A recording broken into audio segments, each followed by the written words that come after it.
तो हेलो दोस्तों, स्वागत है आप सभी का एक और नए ब्लॉग में।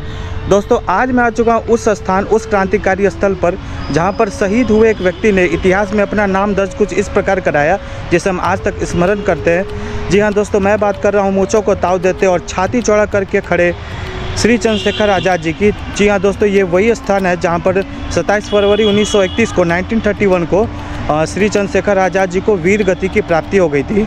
तो अभी उस स्थल को दिखाता हूँ जहाँ पर उन्हें वीर गति प्राप्त हुई थी। अब वहाँ लेके चलता हूँ और वीडियो को कंटिन्यू करता हूँ। Let's go. तो दोस्तों वीडियो स्टार्ट करने से पहले एक बेसिक सी जानकारी चंद्रशेखर आज़ाद जी के बारे में दे दूं। जैसा हम लोग जानते हैं, हिंदुस्तान सोशलिस्ट रिपब्लिक एसोसिएशन यानी HSRA द्वारा सैंडर्स वध किया गया। सैंडर्स बेसिकली दोस्तों ब्रिटिश अधिकारी था।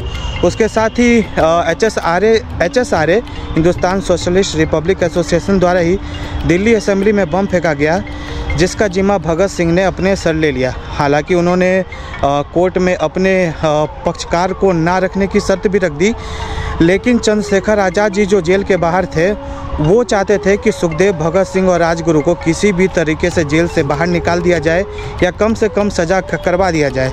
इसी के बेस पर चंद्रशेखर जी अलग अलग जगह पर गए। जैसे उन्होंने हरदोई जाकर के जेल में गणेश शंकर विद्यार्थी से भी मिले, जिन्होंने उनको राय दिया कि वो इलाहाबाद जा कर के एक बार आनंद भवन में जवाहरलाल नेहरू जी से मिले। बेसिकली आनंद भवन उस समय जवाहरलाल नेहरू जी का मुख्य आधिकारिक निवास हुआ करता था।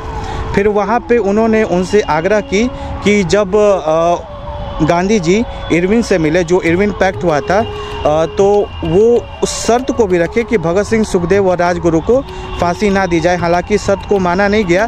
फिर उन्होंने अपने एक मित्र जिनका नाम था सुखदेव राज, तो उन्होंने सुखदेव राज के साथ मिलकर कुछ प्लानिंग करनी चाहिए। तो वही प्लानिंग करने के लिए दोस्तों इसी पार्क में आए थे। पहले इसका नाम दोस्तों अल्फ्रेड पार्क था, अब जाकर के इसका नाम कंपनी गार्डन पड़ गया। पहले इसे इलाहाबाद कहा जाता था और ये प्रयागराज। तो बेसिकली दोस्तों इसका समरी ये निकला कि सुखदेव राज के साथ मिल करके उस दिन चंद्रशेखर आज़ाद जी बैठ करके भगत सिंह, सुखदेव और राजगुरु को कैसे कम से कम टाइम की सज़ा मिले या कम फांसी ना हो, उसके लिए विचार कर रहे थे। इसी से पीछे अंग्रेज आकर के उन पर फायर करने लगे। हालांकि जब उन्होंने अपनी बंदूक निकाली, जैसा वो कहते थे कुछ कि जब तक उनके पास ये बंतर बुखारा है तब तक उन्हें कोई छू नहीं सकता, तो उसी फायरिंग के दौरान उन्होंने लगभग 3 अंग्रेज़ों को भी मार दिया।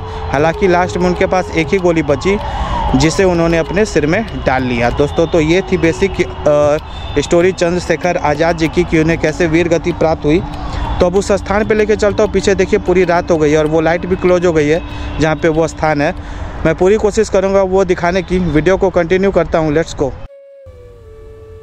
दोस्तों यही वह पवित्र स्थल है जहां क्रांतिकारी चंद्रशेखर आज़ाद जी को वीर गति की प्राप्ति हुई।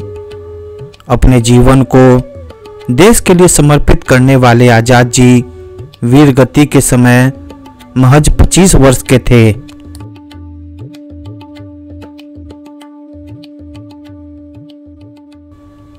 इसी स्थान पर एक अंग्रेजी अधिकारी SSP नॉट बाबर ने उन पर मुखबरी कराकर अचानक हमला कर दिया।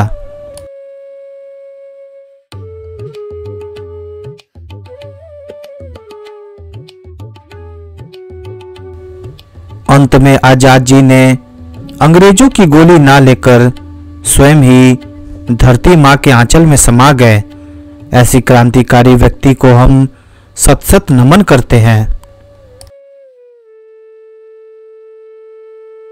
तो दोस्तों यही थी मेरी एक ब्लॉग चंद्रशेखर आज़ाद पार्क की, जहाँ पे मैंने आपको दिखा दिया कि किस जगह चंद्रशेखर आज़ाद जी को वीर गति प्राप्त हुई थी और थोड़ी सी संक्षिप्त इतिहास बता दिया। आगे भी वीडियोज़ आती रहेगी और भी जगह ट्रैवल करते रहूँगा। तो चैनल को लाइक, सब्सक्राइब और शेयर करके सपोर्ट कीजिए। तब तक इस वीडियो को रैप अप करूँगा। Okay, let's wrap up the video. Okay, thank you.